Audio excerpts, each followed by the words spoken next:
Here we are. We made it to our final game for both the Konami-thon and for the year. It's been a fun ride with a lot of highs and one low, but let's end this year off with a bang.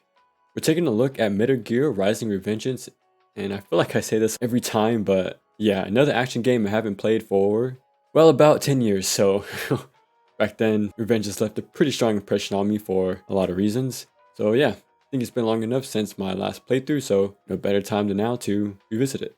But first, this is Combat Overview. In this series I go over the general controls to the game's main mechanic or mechanics, who or what we use those tools on, and then seeing how it all comes together. Bit more in depth, but that's what I do. So just like a few other of my favorite action games, our main and pretty much sole weapon is a katana. X will do light attacks having its own mash combo, and Y will do heavies with its own combo. We have pause strings and chains between our lights into our heavies to get different enders, have a launcher and trips, but from my experience their utility is not so important because it doesn't go anywhere too different. They both lead into the same outcome, launch to set up as Zendatsu, or trip to set up as Zendatsu. I wouldn't say his moves are super important to manipulate enemies, like if you want to crowd control or set up juggles for example, because combos aren't really a thing here like you would expect. It's mainly about knowing enemy patterns and their attack timings, but yeah, we'll get into that a bit later. Holding right trigger would do Ninja Run, good to automatically deflect bullets, also has its own follow-up attacks, X for quick swipes as you stay moving, and Y to slide, and just like I said, it leads into a Zendatsu. We do get other weapons after some bosses to help mix things up. You can switch weapons out at any moment, but it replaces your heavy attack only, while you still keep your katana for light attacks. Now when you switch weapons, it'll stop the pace of the game to go to this little menu. You can pick sub-weapons like grenades or rocket launchers you find lying around. Now comparing this to other Platinum games like Bayonetta, at a touch of a button you will have different weapons ready to go in an instant. So it can be limiting for some that we gotta go through this menu, but I think it's fine for what Revengeance is going for. That doesn't feel too bad to me. Plus Zoe 2, an even faster game, had the same slow downtime menu swap thing going on. So comparing this to another Konami action game instead shows it's not too far off base. But yeah, two weapons at once to mix it up, but your katana is literally all you need since it covers it all. Well, that's how I ended up playing anyways. All your weapons can be upgraded by increasing their base damage, lower meter usage in blade mode, and receive more health from Zendatsus. You can buy some extra skills as well as increase your max health and fuel meters. When it comes to our defenses, we don't have a roll or guard, nothing like that. What we do have is this parry. And to do it, you need to press the left thumbstick towards the direction of where an enemy is attacking as you press a light attack at the same time. So this means you gotta be very aware of your actions as well as anticipate incoming attacks.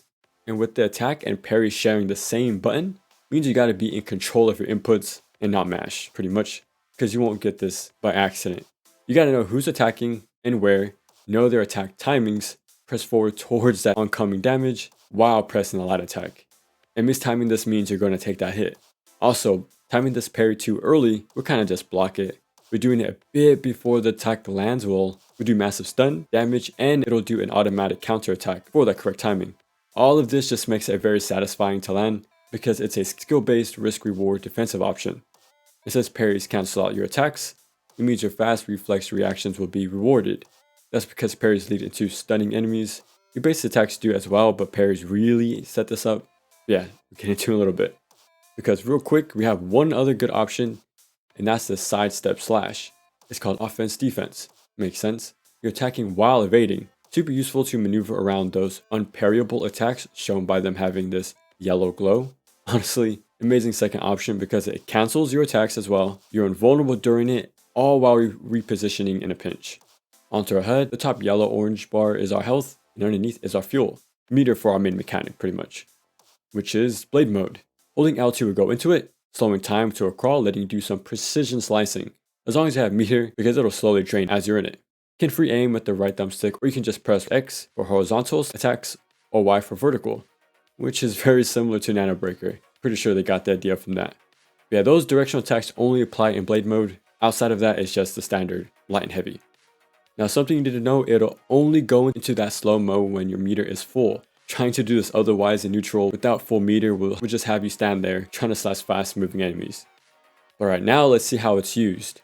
So as you attack enemies or parry them, they either be stunned or get damaged to limbs.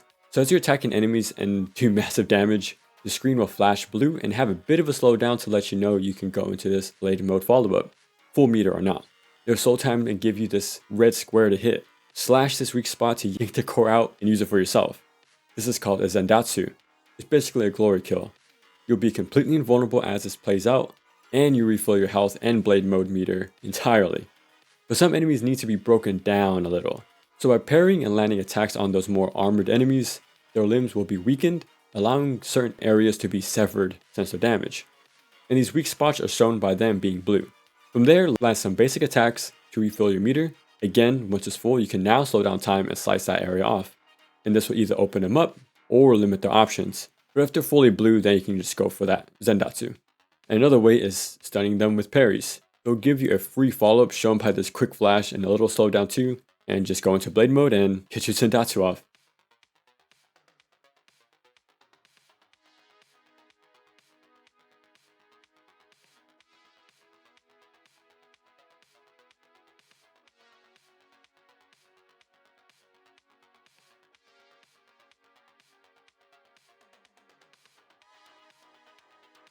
Onto some enemies. Early on, we'll see these guys with machetes who either jump up, winding up this overhead attack, which is a pretty great tell, or they'll do a quick jab by leaning into themselves before lunging at you.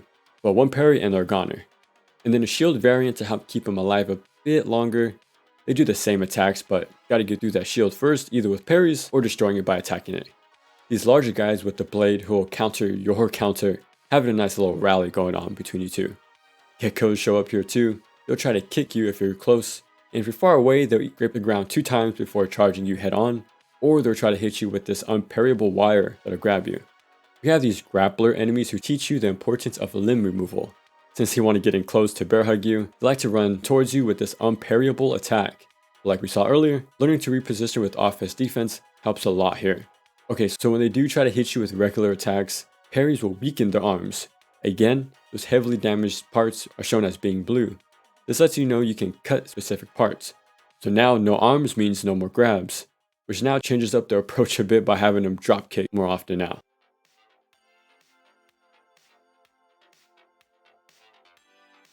Enemies are solid, but so are the bosses. At the start, MGRR teaches you how to use Ninja Run, Blade Wolf teaches you the basics of parries, Sundowner is all about being precise with blade mode, or how Jetstream Sam is about fighting someone in a true 1v1. All this lead up to prepare you to fight Armstrong at the end, using everything you just learned along the way. Super well thought out from beginning to end with these bosses since they focus on a single aspect of your toolset. Honestly, it kind of reminded me of Fury in that way. Because of that, it can be seen as a boss rush in a way because how much importance they have here. Plus the sections in between are pretty quick, which is fine by me because if you should know one thing, I'm a huge fan of boss rushes. Oh, do I like me some bosses. But yeah, that's Metal Gear Rising: Revengeance. It's really great for many reasons, but most importantly, it's just a fun action game. And the fact it's a return to form to what made Konami action games so damn good is also a plus. We do have some walkie-talkie sections, but just hold Y and done. Right back into the gameplay. There's just little to no downtime here, just go go go. When a cutscene does play, they're usually just plain fun to watch. And combat wise, it can be seen as one note, parry, instant kill. Hit a few times to stun and fill meter, instant kill. Simple, yeah, parry the game pretty much, but honestly it's really satisfying. And yeah, it's not really about wild combos or on the fly switching with this arsenal of main or sub weapons, which yeah I know might be a bit off-putting, because when you think of Platinum games you think of Bayonetta level of mix and matching, or how Zora 2 has this wide range of very useful sub weapons. But to me, where Revengeance combat shines is about knowing enemies' patterns and quick reactions to do parries, which leads into its fun mechanic of the Sendatsu follow-up. And how enemies can be affected by severing limbs, sometimes creating new enemies because of that.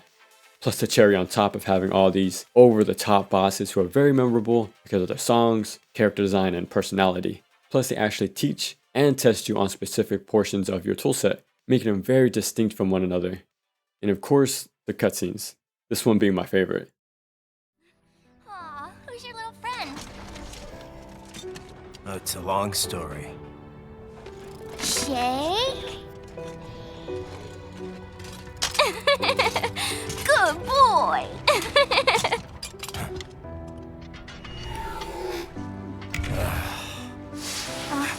we don't really have time to catch up. Short, compact action game running about 4.5 hours.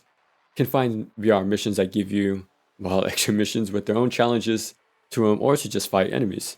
And you know what? Even to this day, I can still go onto the 360 store and download both DLCs. We play as Blade Wolf and Jetstream Sam for free. How about that? So to me, all around this game just has heart. Took some time for it to catch on with a larger audience over the years outside of this little niche genre. But once someone new sees and hopefully plays this for themselves, you just can't deny its greatness. Now when can my man Gray Fox get his own game in this style? Asking for a friend. We made it. Konami-thon done. That was a pretty fun look at the action games, minus Lords of Shadow, but unfortunately, legendary Castlevania couldn't make the cut, but we made it through and came back home with Revengeance. They just knew what made those original action games so fun back then. Great tools, enemies to play around that, bosses with fun gimmicks and patterns, and Konami just knows how to make this hype rivals, don't they? Jehudi, Anubis, Jake, Keith, Raiden, Jetstream Sam. Yeah, glad we're able to finish off with such a classic, end it off on a high note. And now with the end of this year and the start of a new one, I wanted to go back and revisit another beginning. The beginning of Clover Studios. So let's go way back to the year 2003, because we're looking at Beautiful Joe as our first game of 2023. So see you there.